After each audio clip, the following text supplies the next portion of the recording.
Party కంచుకోట నల్లగొండ జిల్లాలో senior నాయకులు ఉత్తమ్ కుమార్ రెడ్డి, కోమటిరెడ్డి వెంకటరెడ్డి మంత్రులుగా ప్రభుత్వంలో కీలకంగా ఉన్నారు. ఇప్పటికే కొన్ని జిల్లాలకు క్యాబినెట్లో ప్రాతినిధ్యం లేదు.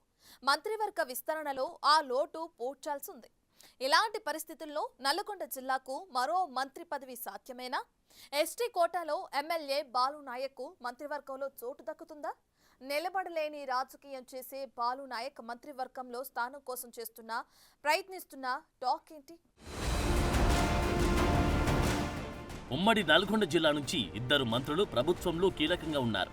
ఇరిగేషన్, సివిల్ సప్లై మంత్రిగా ఉత్తమ్ కుమార్ రెడ్డి, రోడ్లు భవనాలు, సినిమాటోగ్రఫీ మంత్రిగా కోమటిరెడ్డి వెంకటరెడ్డి జిల్లా నుంచి ప్రాతినిధ్యం వహిస్తున్నారు.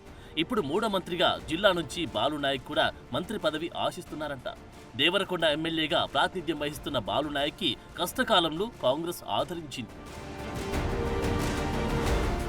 2009లో మొదటిసారి ఎమ్మెల్యే అయిన బాలు నాయక్కి 2014లో టికెట్ దక్కలేదు.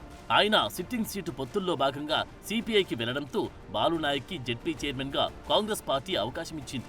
కాంగ్రెస్ పార్టీలో జెడ్పీ చైర్మన్ గా గెలిచిన బాలు నాయక్ అప్పుడు బీఆర్ఎస్ అధికారంలోకి రావడంతో పార్టీ మారారు.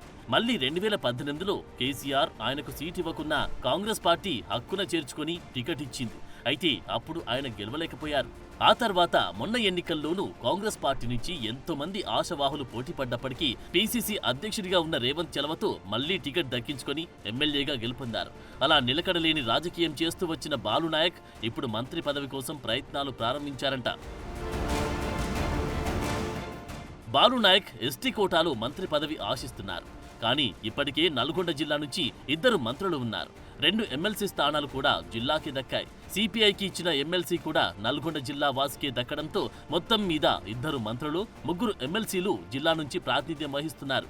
బంజారా కోటలో మంత్రి అవ్వాలని బాలు నాయక్ ఆశిస్తున్నప్పటికీ ఇప్పటికీ అదే కోటాలో జిల్లా పార్టీ అధ్యక్షుడిగా ఉన్న శంకర్ నాయక్ ని కాంగ్రెస్ ఎమ్మెల్సీని చేసింది.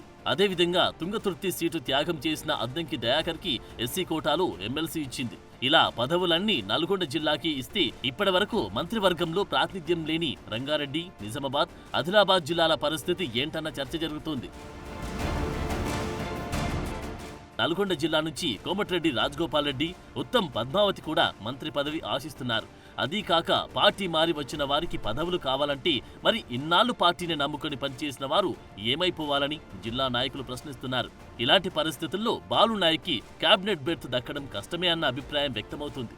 మరి చూడాలి ఆయన లక్ ఎలా ఉంటుందో.